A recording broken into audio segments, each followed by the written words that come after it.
the waiting room. So we have 6 schools joining us on Zoom this morning, guys. So thank you very much, first of all, for hosting us at your wonderful school. We're very excited to be here for Day of Women in Science.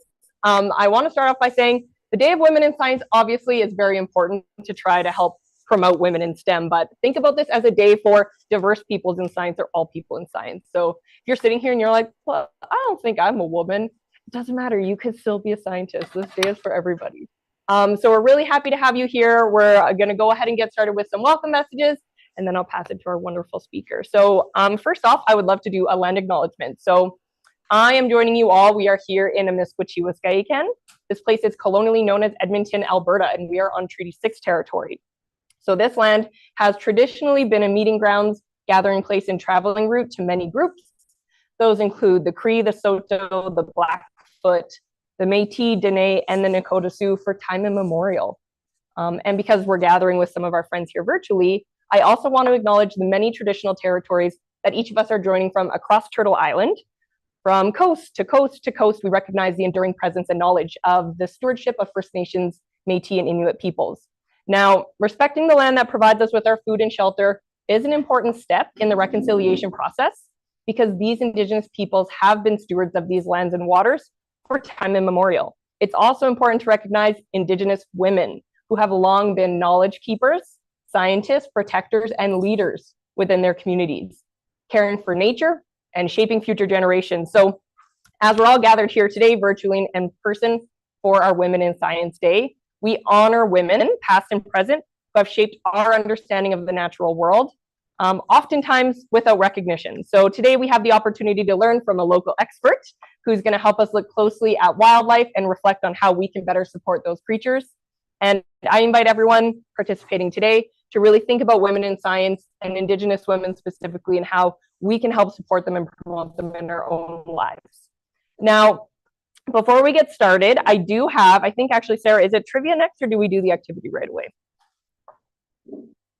I think we have, okay, yeah, I'm going to introduce the activity first. So my friends here sitting in front of me, you all have a piece of paper in front of you. I see some of our friends joining on Zoom. I invite you all to grab a piece of paper and some art supplies as well. So during the event, what I would love for you all to do is to draw a picture of what you would look like as a scientist. Now, when we say a scientist, maybe you are writing the code for the new video game. Maybe you are a chemist with beakers in a lab and a lab coat. Maybe you are like our wonderful speaker and you're actually out in nature collecting moths at night in your moth trap so you can study them. So science can be inside a science lab, it can be in a classroom, it can be out in nature. So I want you guys to think about what side of science you connect with and draw a picture of what you would look like as a scientist. At the end of the event, anybody that would like to is welcome to come back and share their art on camera. And we'll also show you a way that you can get them shown at the United Nations Climate Change Conference as well. Okay, now a little bit of trivia to get started, just so that we can give our classes some time to join. So we're gonna have 3 trivia questions. So to our wonderful teachers, I'm just gonna ask you if you could point to your 3 people so they can come back and answer the question because you kind of know the kids better than I do. So I'll ask the question, we'll do some hands, and I'll let you decide who you think should come back and give me an answer. So my first trivia question is, who was a famous scientist who studied radioactivity and won 2 Nobel Prizes? Don't worry, guys, it's multiple choice. All right, so do we think it's A, Jane Goodall, B, Marie Curie, C, Amelia Earhart, or D, Taylor Swift? So if you think you know A, B, C, or D, you can raise your hand and we'll call on one of you guys to give me an answer. As well, to our friends joining us on YouTube or on Zoom, you're welcome to type your answers into the chat so that we can see what everybody thinks. So do we think it's Jane Goodall, Marie Curie, Amelia Earhart, or Taylor Swift? Who do we think studied radioactivity? We need one brave volunteer to be the first to come and answer. Oh, we've got one. Okay, come on, right back here. Okay, first off, yeah, right in here. See, perfect. What's your name? Xander. And maybe I can, Xander, who do you think was the woman who won 2 Nobel Prizes for radioactivity? B. Who? B. B, Marie Curie? Well, let's see. Sarah, can you give us the answer, please? That's right. Let's give him a round of applause. Great job. Awesome. Hey, thank you. All right, we're going to do two more. So my next question is, which of these actions do you think helps protect wildlife in your environment? So is it A, picking wildflowers, B, leaving litter on trails, C, using less plastic, or D, feeding wildlife? I mean, this might be an easy pick. Come on back. Okay, and I'm seeing we've got some answers popping into the chat too. Some of us are thinking, oh, I'm assuming this is for the last one. We've got a couple answers there. Okay, so first off, what is your name? Sandy. Sandy, thank you so much. And what do you think is the thing that you can do to protect wildlife? D. She thinks D, feeding animals. Okay, and I see Emily has her hand up as well. Emily, would you like to unmute and let us know what you think the answer is? Using less plastic. Using less plastic. Okay, so we've got two answers here. Sarah, can you let us know what the correct answer is? It was C, using less plastic. All right, great try. Thank you very much. So feeding wildlife, some of us think like, oh, putting out bird feeders, that's great. Like if we try to help wildlife, but actually it's best for us not to interact with wildlife as much as we can. So that's actually a common misconception. Okay, I've got one last one. Are we ready? My last trivia question for the brave student that wants to come back and answer. Why do you think science is so important? So do we think A, it helps us understand the world? B, it helps solve problems? C, it helps protect people and nature? Or D, all of the above? Who thinks they know this one? And feel free to answer in the chat as well. All right, come on in here. So what is your name? Paige. Paige, and what do you think? Why do you think science is so important? It helps solve problems.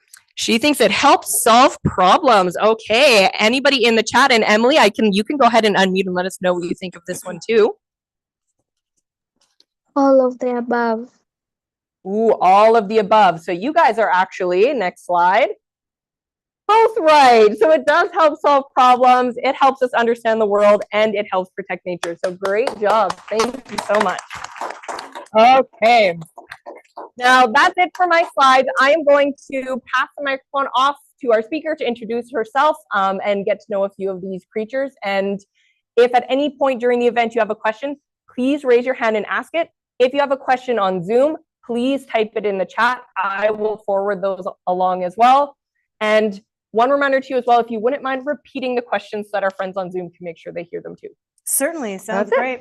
Okay, so my name is Corrianne. I'm from right here in Edmonton, Alberta, and I am a scientist that works mostly with two large groups of animals. So I'm going to mention what those are, and then I'm going to mention my different job titles.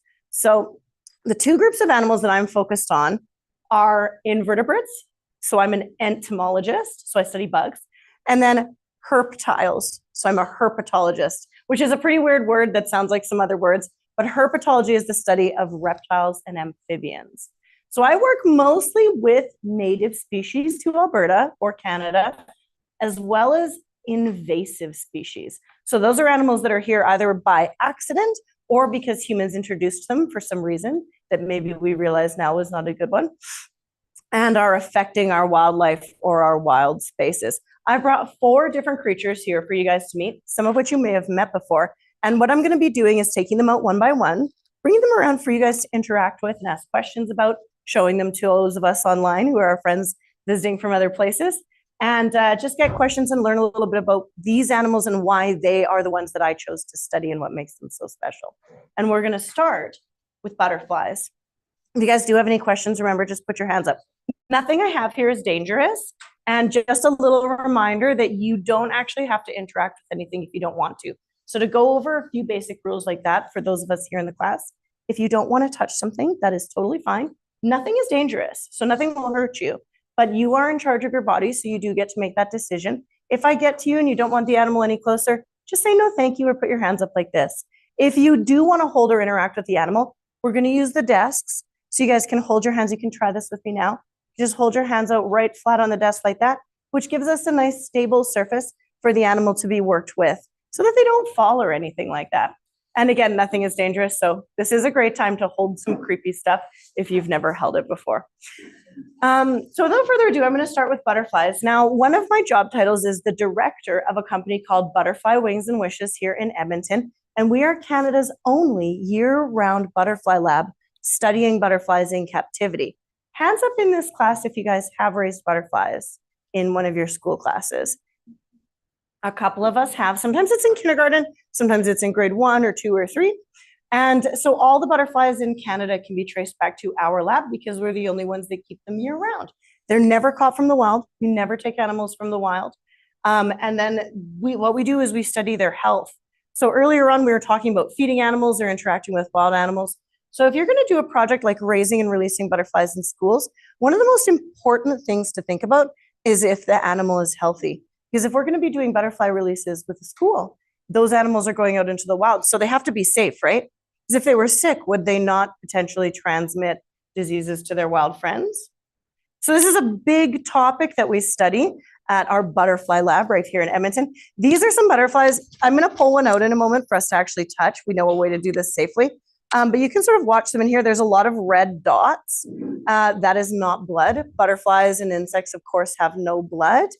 So this is actually meconium. All these butterflies are newly hatched. And if you guys keep an eye on this little piece of paper towel at the back, I'm going to leave it up here, but if you guys keep an eye on this piece of paper towel, these chrysalis are hatching today. So hopefully it'll happen in class. We'll see.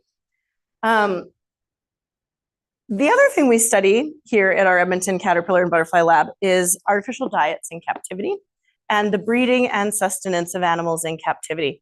So one of the things that animals in the wild face a lot of is habitat destruction and not having a lot of places to live anymore. Now this species, which is called the painted lady butterfly, isn't really in trouble, but lots of them are. So one of the things we study is how to keep the animals safe if we only have options that are in captivity. This is a very common thing to study in zoology. If you grow up and you become a zoologist or a biologist, one of the main things you study is how to keep animals alive if there's no safe habitat left. A great example of this is rhinos. White rhinos face so much trouble in the wild that one of the only ways they're still around is in captivity. Another good one is pandas. Those are some big charismatic animals that we can use as examples of what zoologists do to keep these animals around. And the goal, of course, is always so that one day in the future, we'll be able to release these animals again and restore their habitat and that they will be wild where they should be. But in a lot of cases, that just is impossible. There's a lot of frogs where they have no more habitat left in the wild, and the only places they live are in zoos. Do you see all these caterpillars in here? None of you guys over here raise caterpillars though, hey? It's a pretty cool project. It takes about 3 weeks to raise the caterpillar. It eats this stuff that looks like hummus. You guys see that in there? But don't put it on your toast. It's not very good. Won't hurt you, but it's for caterpillars. This is made up of a whole bunch of vitamins and nutrients and all kinds of things, actually lots of ingredients. And it provides the caterpillars with food, but the adult butterflies can't eat it. These guys are very small. They only hatched on Thursday, so they're just a couple days old, like a week old maybe. Oh, they're so cute. They are really cute. Now, I wish I brought some bigger ones to show you because in the span of their caterpillar lives, so before they become a chrysalis, they're going to grow over 1,000 times their original size, which is if like you grew to be the height of the Empire State Building. Oh. It would be huge. You'd be like the biggest human ever. What's your question? Okay, so the question was, my friend caught a caterpillar that was blue and black. Now, if you guys are interested in caterpillars, I really encourage you to explore them more because caterpillar diversity is just as incredible as butterfly and moth diversity. Every single one of the butterflies and moths out there in the world has its own unique caterpillar. And some of them are spectacular. Some of them are green and red. Some of them look like dragons. Some of them look like snakes. Some of them look like bird poo. And there's a really great book about this. It's called The Big Book of Caterpillars, I believe. It's a really amazing photo book. But there's also a really great online resource. There is another organization who have a great YouTube and online channel that's super teacher friendly. And they are called the Caterpillar Lab. And they're from the States. And they feature really cool slow motion videos of things like caterpillars shedding their skins or turning into a pupa and all those other cool things. People tend to give caterpillars less attention because they don't fly and they're not thought of as to be as beautiful as the butterflies and moths. But as you may have gathered by my incredible enthusiasm about this question, I actually like caterpillars more. I'm going to pull out a butterfly and I'm going to show you guys how we're going to hold a butterfly safely. I'm also going to bring the cage around so that you can take a look at the pupa in there. Do we have any questions while I do this? It's a good time to ask. No? Sorry, let me check my chat here. I got distracted. Yes, what's your question?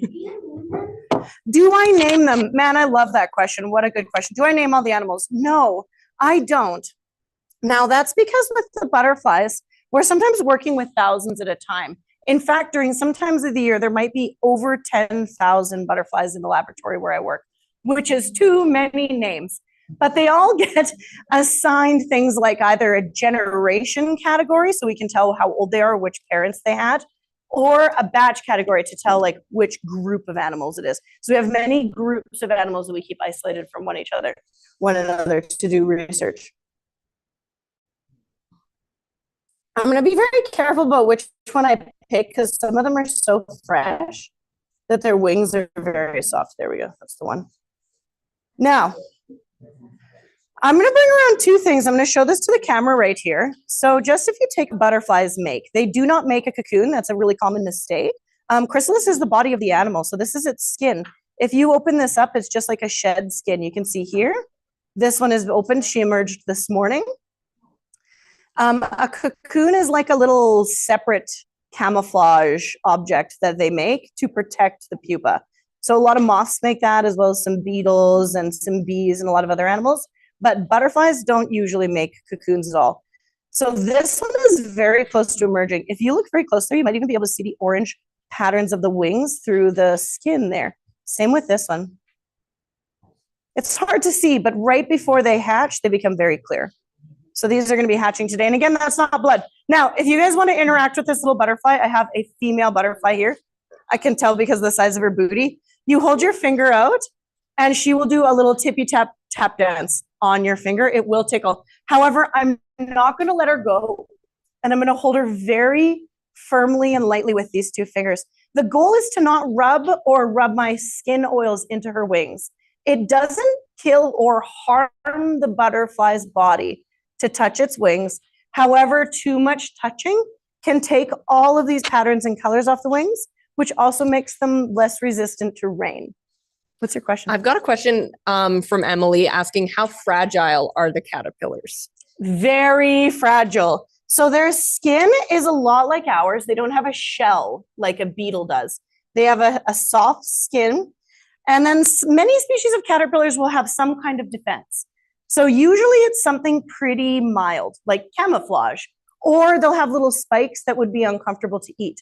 Some caterpillars have very serious defenses. If you went somewhere tropical, if you guys traveled somewhere tropical, and by this I mean not Alberta, Canada, there are dangerous caterpillars. There are silk moth caterpillars in Brazil and South America that could put you in the hospital or maybe even kill some animals. There's ones that will give you chemical burns. There's even a caterpillar that eats other bugs, although it can't harm humans. There are a lot of amazing, amazing caterpillars out there. Here in Alberta, you're going to see a lot of large blue ones, maybe with a little spike on the back. Those are your sphinx moths. And you're going to see a lot of brown and black and gray. If you're very lucky, you will see one that looks like bird poop. If you can even spot it, its camouflage is so good. And those turn into beautiful swallowtails, which are some of our most spectacular butterflies. So if you're looking closely, you're going to see that there's 4 long legs, which makes it look like she's a 4-legged animal. But we all know insects have 6 legs, of course. That's because in this type of butterfly, 2 of the legs are very short, like little T-Rex arms, covered in fur, and she keeps them tucked right up against her body like that. And you'll notice that the outside of her wings are very sort of brownish, grayish. You could even say they look like tree bark. Could anyone guess why the butterfly's wings on the outside would not be very beautiful, but would in fact look like tree bark? So it can camouflage by simply closing its wings. So yeah, these are the chrysalis. This one hatched, this one's about to hatch. These 2 are closed. You can see the wing patterns through them. Okay. Yeah. Oh, no, thank you. No, thank you. Good communication. I love it. Do you want to try? No? Do you want to try? I've got another question over here. Fabulous. Let's about have it. the chrysalis. Yeah. Is it like clear and you're seeing what's happening underneath, or does it have its own camouflage on the outside? Often they do. They often do have their own camouflage. Now, these chrysalis here are just a dull brown color, although many painted lady chrysalis have cool white or gold spots on them, and every one is different, like a zebra. These would camouflage pretty well with a tree branch, and they would be hanging underneath maybe a dead leaf or something. But there are a lot of types of chrysalis. Many of them look exactly like a dead leaf. Many moths will burrow into the ground before they make their pupa, before they pupate. And many moths take it an extra step, like I mentioned earlier. The cocoon is different. Actually, if my teacher volunteer is paying attention over there, I'll get him to grab. He's not. Okay. He's not. It's okay. I'll show you guys in a moment. The cocoon is a different step. A lot of people use the words cocoon and pupa or cocoon and chrysalis as the same thing, but they're not. A chrysalis is the animal's body. A freshly made chrysalis, if you cut it open, it's just goo on the inside. There's no bug curled up.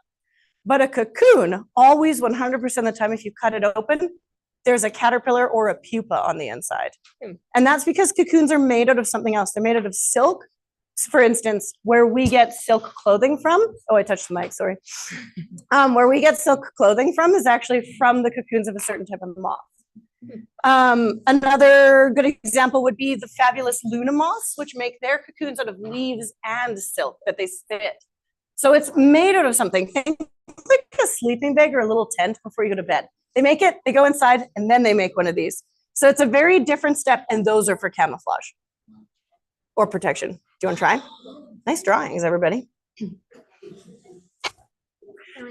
I have another chrysalis question. Sure, let's have it. So you mentioned some that are kind of mud colored or dead leaf colored. Are there any that are green, maybe to camouflage as a leaf? Is that possible? Yes, the very famous monarch chrysalis is beautiful blue-green, and it is very lovely. It looks like jewelry. It's one of the more beautiful chrysalis, if you ask me.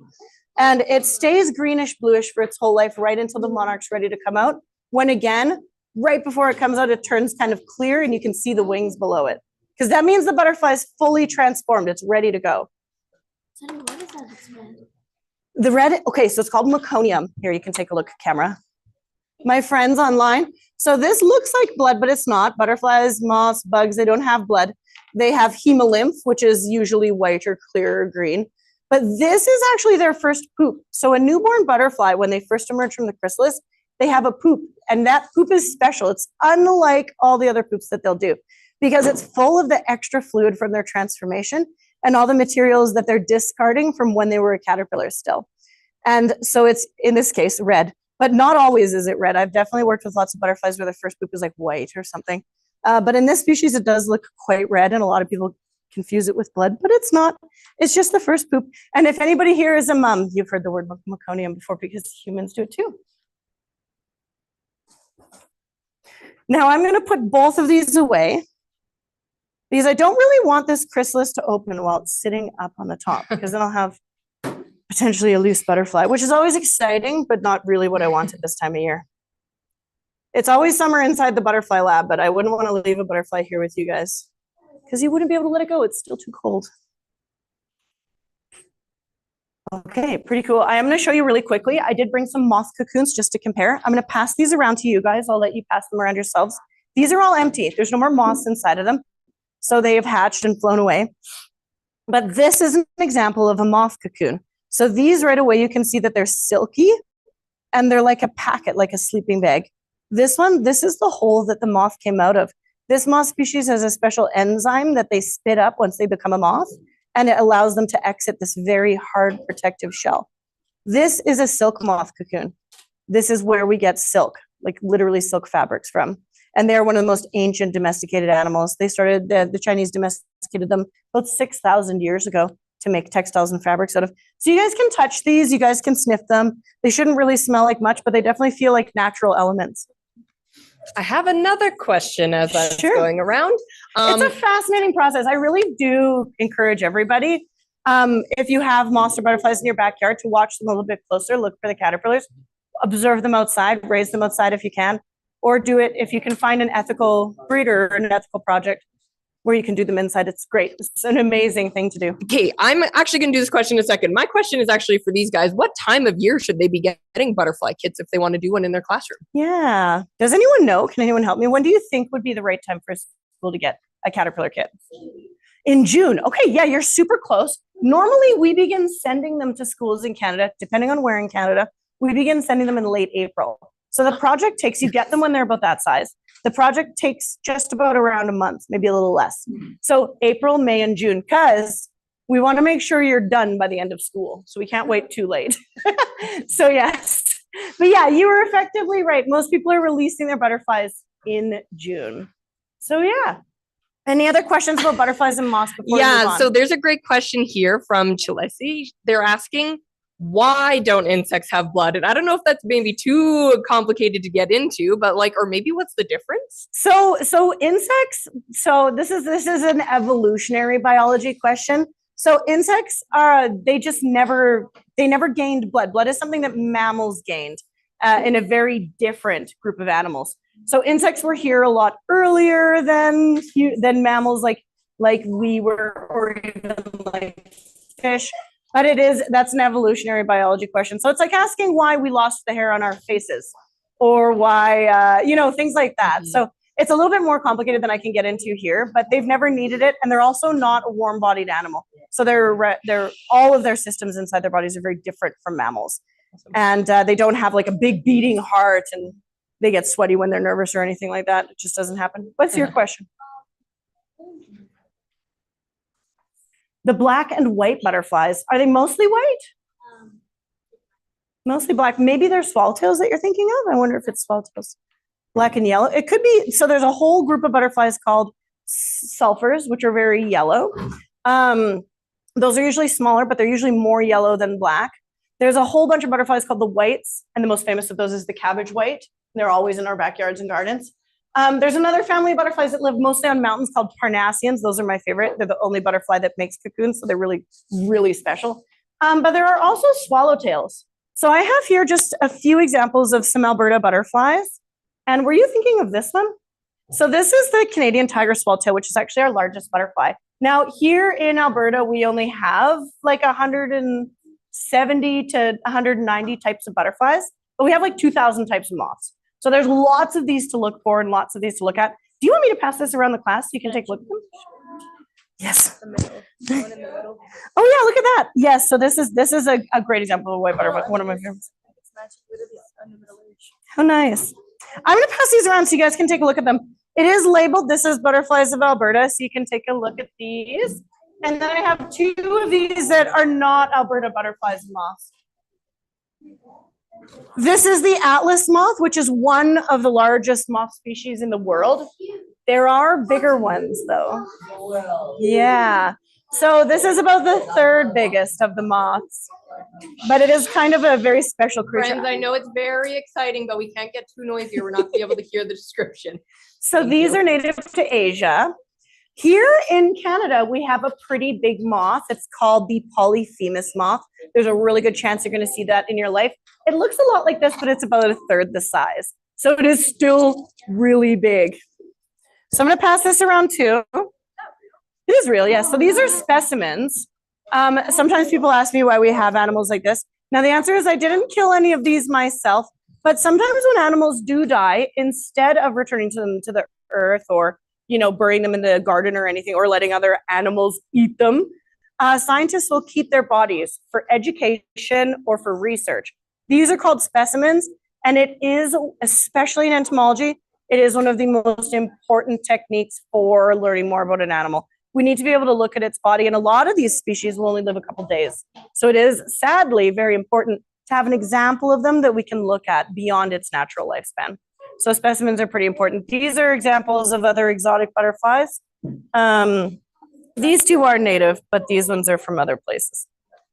This is the blue morpho. Blue morphos are like one of the most famous butterflies.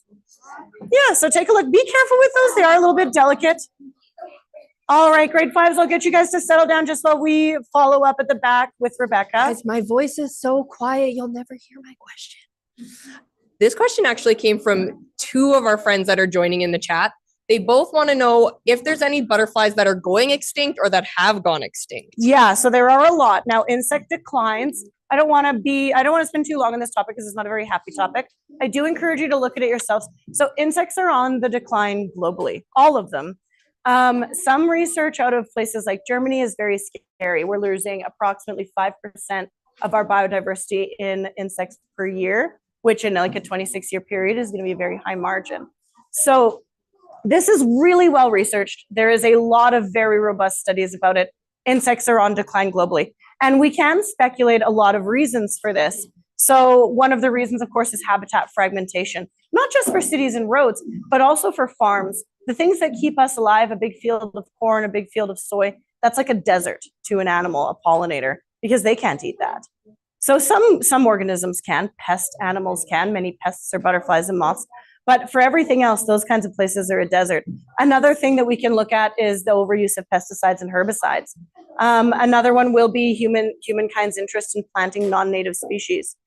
So there's a lot of reasons why this might be happening, and there's a lot of research out there. We have a very recent blog post on our website that's all about this. It covers this as well as the life cycle of the butterflies. I would check it out. But there are lots of things you can do as well in your own life to maybe help out the animals in your backyard. Planting native plants, cleaning up after yourself, and that doesn't just include plastic like we talked about earlier, but cleaning up after ourselves in other ways, making sure that, you know, maybe we keep our cats inside, or maybe we don't release animals that don't belong here, or maybe we make sure that we're not pouring things down the drain that might harm our watersheds. So there are things we can do in our backyard that help, but yes, there are a lot of butterflies and moths that are going the way of the dinosaurs, and the most famous example of that is the American monarch. So the North American monarch, it's got a very famous migration pattern. So it goes from Eastern Canada down to Mexico, and that migration is the reason it's in trouble, because navigating that vast amount of grain belt topography is extraordinarily difficult. Everywhere else in the world, monarchs are doing pretty well, but they don't have a migration like they do in North America. So they just fly around with the climate or with whatever is affecting them or wherever there's food. They don't have this fixed need from their habitats. But the North American monarch is in big trouble. We also have a lot of them here in Alberta, but there's too many to get into. And I kind of want to show you guys the reptiles and amphibians that I brought. I brought a frog and a salamander, both of which are native to Alberta. So I'm going to show you them. So I know we are low on time, so let's get started. Now I'm going to show the camera first. So this little fellow in here, and I'm going to come around to you guys, grade 5s. This is the wood frog of North America. Now this is the most northern ranging amphibian in our part of the world. So these guys go right up into the Arctic Circle. And they are also just a plain kind of brown color usually. They can be maybe gray, a little bit green. Sometimes they look a little bit red, especially if the water's polluted. And they have a black mask over their eyes. This is how you can tell them apart. They have a black mask over their eyes, and most of them have a white line down their back. These are the wood frog. This is the frog that is so famous because it is able to turn into ice. Grade 5s, have you heard about this? No. So this is its amazing ability. The wood frog of North America can freeze solid in order to survive the winter. So you guys are studying a lot about habitats right now in grade 5 and different biomes and different biodiversities. So this is an amazing example of an animal that's so well adapted to its habitat. So these guys in the wintertime, as the ground freezes and you guys come back to school and, and the ice begins to form and the snow begins to fall, these guys burrow under the ground, maybe in the mud, maybe somewhere near the mud. And when the ground freezes, so do they. Now, not every single one will need to freeze every year because maybe they dug deep enough that they're below the frost. Or maybe they're in a habitat that doesn't quite freeze, like they're in southern Alberta where it's on the ice. But they can freeze totally solid. So all their cells, their blood cells, their skin cells, turn to ice. Their heart stops beating, they stop breathing. Yeah, he's just very chill because this is his job, is being shown to kids in this container. Yeah, you might be able to see him breathing slightly underneath his chin. Yeah. Not the frog. So wood frogs, they're not tame. He's not. No, we don't have any frogs that are poisonous here in Alberta. He is really cute. Frogs are adorable. Frogs are also in decline globally, but we don't need to get into it too much. Yeah. So this frog was not captured from the wild on purpose. Most of our frogs come to our laboratory by two ways. One of the ways is they get seized from schools. So it is still thought, some people still think it's okay to raise tadpoles. And this is actually not legal in Alberta. So sometimes they get caught. Now, it's not like there's cops running around looking for frogs in school classrooms. That's not what people are doing. But sometimes they get caught and then those animals need a home because they cannot be released. One of the things that is affecting frogs the most is diseases that humans carry. And they're both very bad.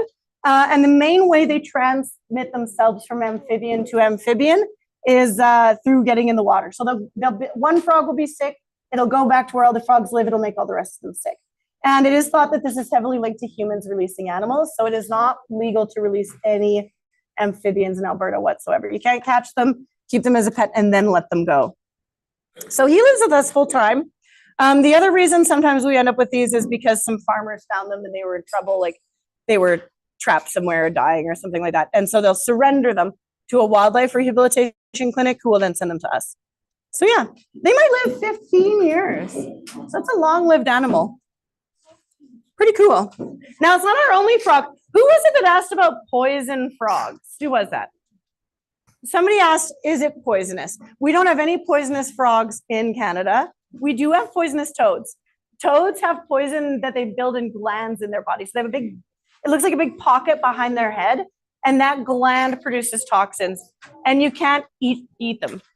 Toads are like a bumpy looking frog that lives more on land than in the water, usually. So are you saying you can eat frogs? Usually you can, yes. Have you guys ever heard of eating frog legs?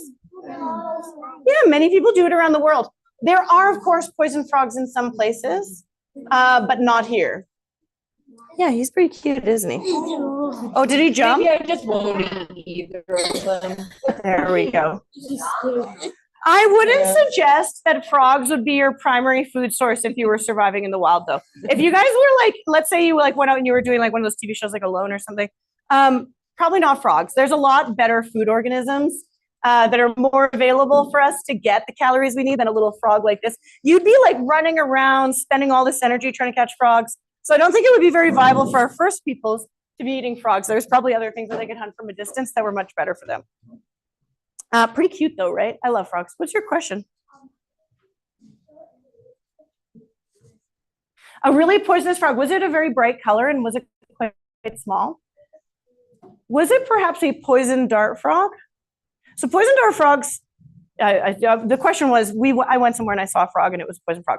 So yes, mostly in Central America, there is a group of frogs called poison dart frogs or poison arrow frogs.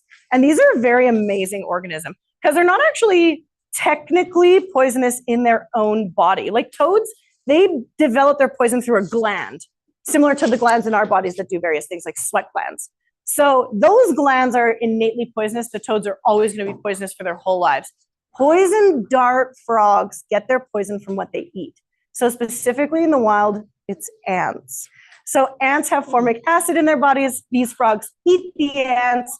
They metabolize the formic acid as their toxins. And some poison dart frogs are among the most poisonous animals known to humans. So they're like the most toxic thing, but only if you touch them and only if they're eating ants. So I would actually suggest that the one that you saw in captivity, if it had been in captivity for any length of time, it was no longer poisonous, because mostly in captivity, when you catch poison dart frogs, or if you're breeding them, you're not feeding them ants. Ants are way too difficult. You're probably feeding them fruit flies. And so they lose that poison, so you can pick them up safely, which is pretty cool. We have another question. I'm going to pull this salamander out. What's your question? How many frogs do I have? Okay, so we have 6 toads. We have 4 tree frogs. We have 4 wood frogs. So we have a few.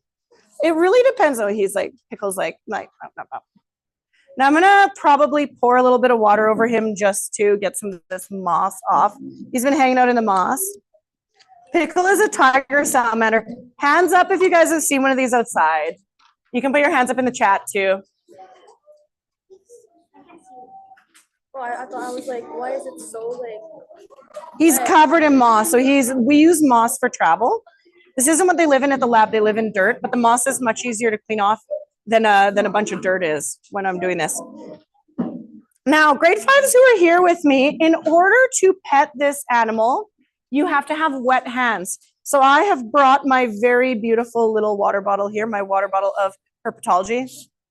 And we're gonna wet your hands if you wanna touch it. This is not a toxic or poison animal at all. It is slimy. So if you have major sensory dislike of slime texture, this is maybe not the animal for you. I'm gonna start over here. I'm gonna bring her around. Did you want to maybe grab some paper towel and follow her around? Yes, and I have some in right at the back there. So maybe we'll move your drawing out of the way just so the drawing doesn't get wet. Yeah, so you first guys may we want to move prepare your our art hands. to the side when the salamander comes. Yeah, you can pet it gently and light like a feather. Tiger salamanders come in lots of colors and patterns. Usually some shade of green, occasionally sort of a yellow color. And they can be spotted or striped or almost all black or almost without black. They have terrible eyesight. She probably can barely see in front of her face.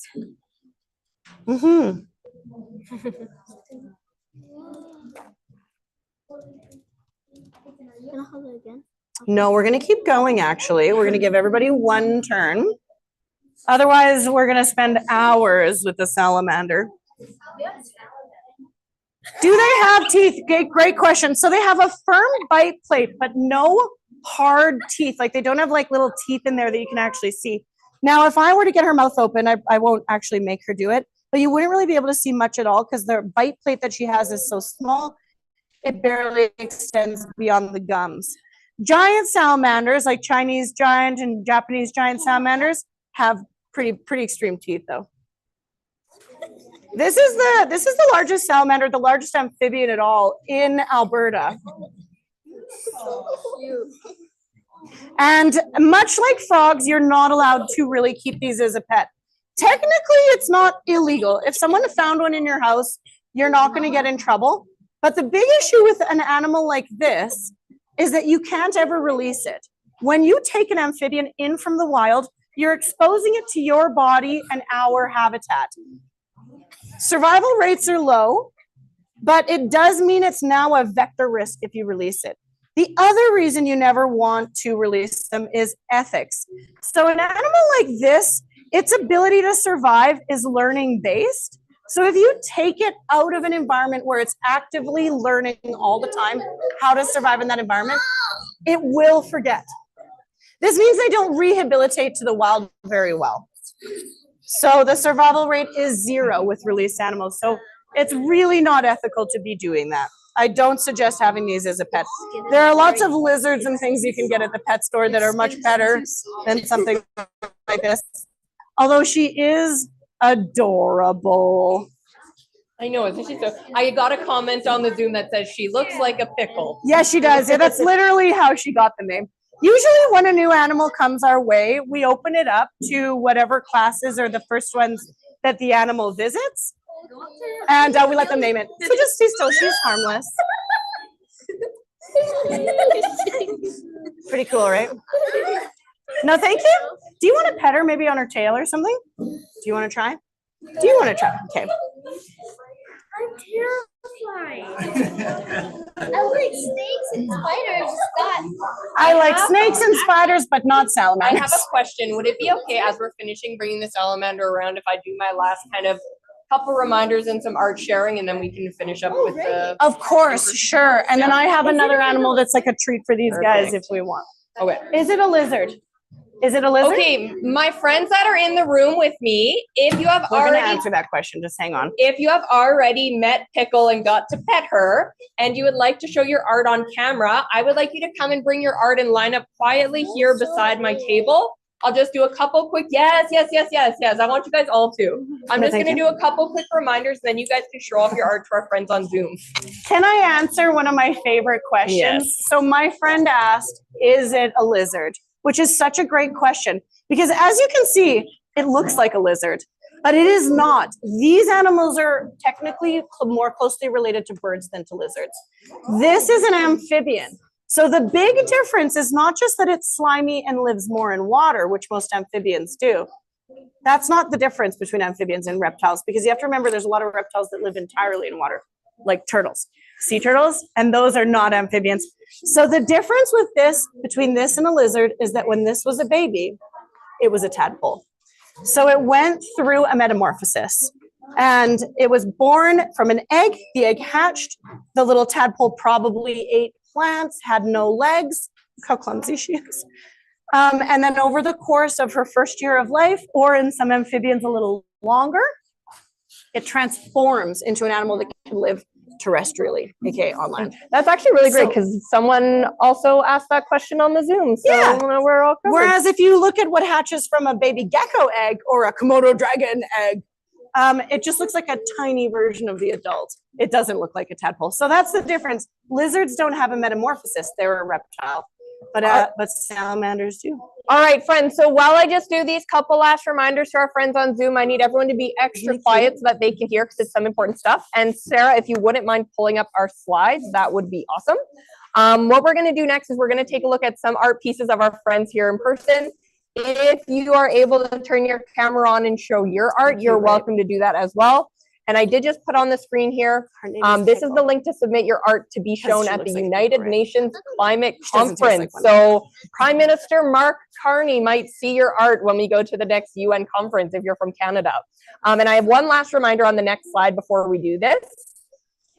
Those that are joining us online, there is 4 toes on their front feet, but they have 5 on their back feet. Oh, that's cute. Oh my gosh.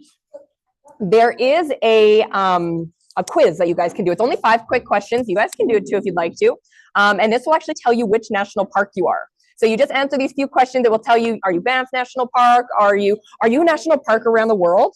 You can do it as a whole class or you can do it individually. So I wanted to put those couple reminders in there. Now we're going to take a look at some art. So when you guys come in, I'll just get you to tell us your name and then we'll get you to hold your art right up here to the camera. So who do we have first? My name's Avery. Okay, and Avery, can you describe what you drew for us? I drew me catching a butterfly.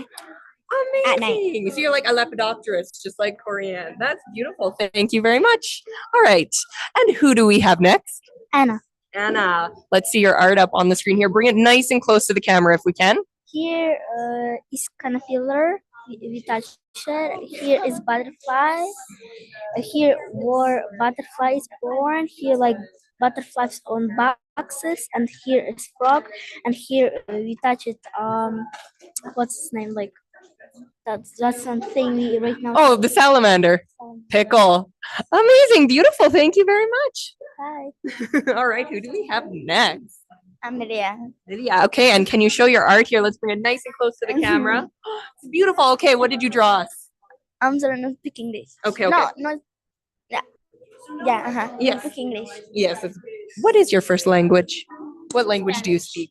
Spanish. Yeah, Spanish. Oh, well, it's very nice to meet you. Thank you very much for sharing. And what is your name? Peyton. Okay, Peyton, let's see your art. And let's get it nice and close to the camera. Okay, and what kind of scientist are you? I'm an archaeologist. An archaeologist. That's such a great idea. So original. Thank you very much. Okay, we have 2 more. Name? Karis. All right, let's get our art right up here at the camera. Really close, really close, really close. Oh, it's so good. All right, what are you? A person that studies bugs. Studies bugs. Are you not afraid of insects? No. That's awesome. Sometimes she brings cockroaches. I know. All right. We've got a real artist here. What's your name? Sandy. Okay, let's bring your art right up to the camera. And what kind of scientist are you? The one that's learning about reptiles. Reptiles. That's amazing. This is so good. Congratulations on awesome art. Okay, I lied. We do have one more. What's your name? My name is Raula. Okay, and let's get our art right up here on camera. Beautiful. And what kind of scientist are you? I'm a scientist that like take care of animals. That's what I would want to be too. That's such a great one. Thank you very much. Okay, so my friends on Zoom, you're welcome to stay for the last little bit if you'd like to, but you're also welcome to log off now because I know the 55-minute mark is getting kind of long. I think we have one last creature that we're going to look at as a group here. And we can go ahead and pass that back over. All right, it's back on you. Sure. All right. So I mentioned at the beginning of the class that the other group of animals that I really enjoy studying is invasive species. So to honor that interest of mine for today, which is Women in STEM and Women in Science Day, I have brought one of them. This is a cockroach. I always get such dramatic expressions when I say this word. Before I even open this, I want to remind you guys that all animals are just animals. Cockroaches, they're just animals. Now, some of them are sort of like enemy animals because they get into our houses and they're yucky. They get into our garbage. Anything that's in our garbage that is then crawling across our countertops is kind of a no from me. But it would be the same if it was your dog. You wouldn't go want to let your dog lick you if he'd just eaten trash either. So that's more circumstantial than it is on the animal itself. But I also want to let you guys know that there's almost 5,000 types of cockroaches on our planet. 5,000. 5,000. Hold that number in your head. Only 4 are pests. And there's only about 30 of them that can live in human habitats at all, so alongside us. Other than that, they're all wildlife, and they all have a niche where they survive and they do one thing or a couple things, and if that's disrupted, then they die. So I brought one of those. I brought probably the most famous type of cockroach beside the pest cockroach. I brought a Madagascar hissing cockroach. Now, these are very large. He's hiding in his little log. We'll give the camera a peek at him. And I'm gonna get you guys to zip your mouths really quiet because I'm gonna hold him up to the mic and see if I can get him to hiss. But we won't hear it in the classroom if you guys are being this loud. So grade 5, let's be totally silent. Yeah, he's a male. Oh. So I'm gonna bother him. I'm gonna try and hold him up, or if one of you guys, no. Yeah. Here, let's try and do this. Oh, did I turn it off? No, it's still good. Okay, I want you to hold this. Just because holding it near my shirt doesn't seem like the best thing.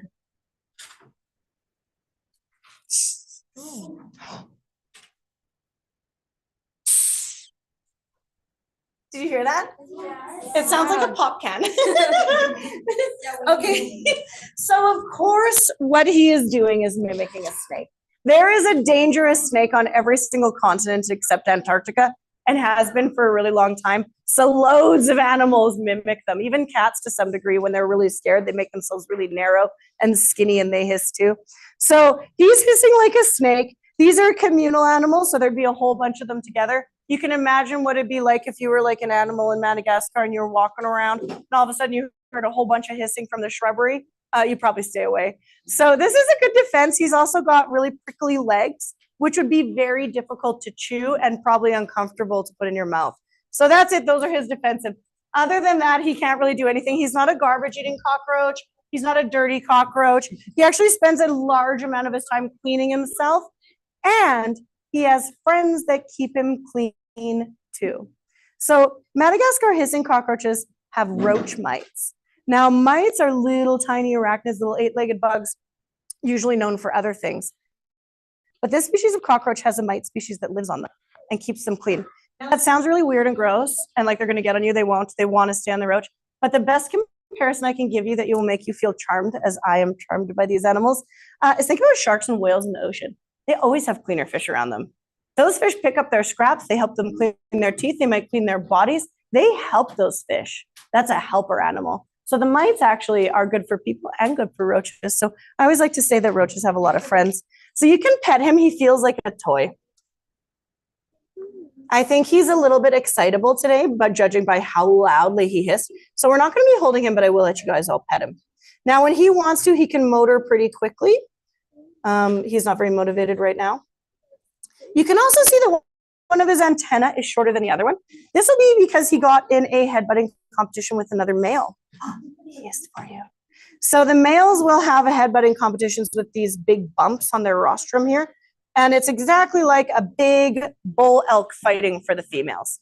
So they will be combating each other to determine who will get the most girl cockroaches. Yeah, he feels like plastic. It's just like a toy. Yeah, you could try and touch his legs a little bit, feel the spikes. They're pretty spiky, actually. Yeah.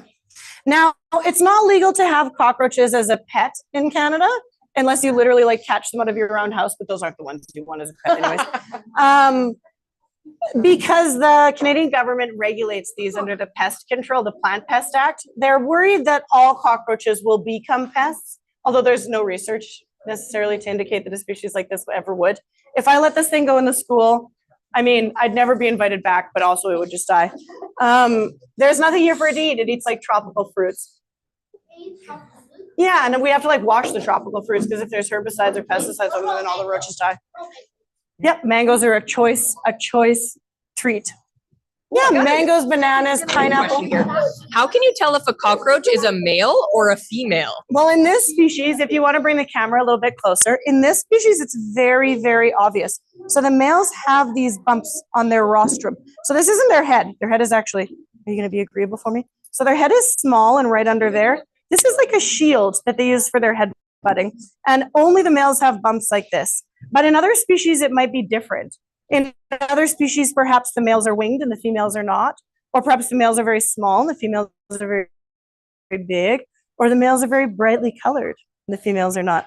There are so many beautiful roaches out there. I really can't emphasize enough how diverse and cool this family is. One of the other reasons I really enjoy researching them and working with them is because they're actually very useful to humans. So because they can eat trash, no thank you? Okay. No? Anybody? It just feels like a toy. It's just an animal. Yeah, you want to try one more time?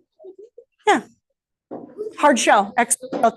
So some species of roaches are being researched for their ability to compost human waste. And they're better at it than things like worms. So a great case study has been being done in China for the last decade or so. And in China, they have huge factories of a certain type of cockroach. And they have millions and millions of cockroaches inside of there. And the biggest one is in a town called Shandong. And the Shandong cockroach facility composts about 25 tons of human waste per day, which is then turned into compost, which then goes for free to the neighboring farms, creating a loop system where we have compost and waste management. This is incredible technology and really underutilized in Canada. So one of the species that we work with, we're studying its ability to eat unusual foods. So not just tropical fruits, but perhaps other things like more human waste, or even just like foods that most animals can eat, like mustard, but also like a rotten hot dog and the relish and the ketchup puts inside of a baby's diaper too. All of those things. And cockroaches in China are a very interesting case study of this. We will need more help from nature, not less, as we move along in our human journey. So friends that are here, we are actually at an hour already. It flew by, I know. So we're going to say it really quick, a big thank you and goodbye from St. Augustine School, just to our friends joining online. So thank you everyone for joining us. If you guys want to give a wave, we could do a quick shot of everyone saying goodbye. Yeah, we can flip them so you can see the face. Goodbye to our friends online. Thank you for joining us. You might be able to see some of the mites too. They'd be in his armpits. Goodbye. And we have to get a group photo. Yeah.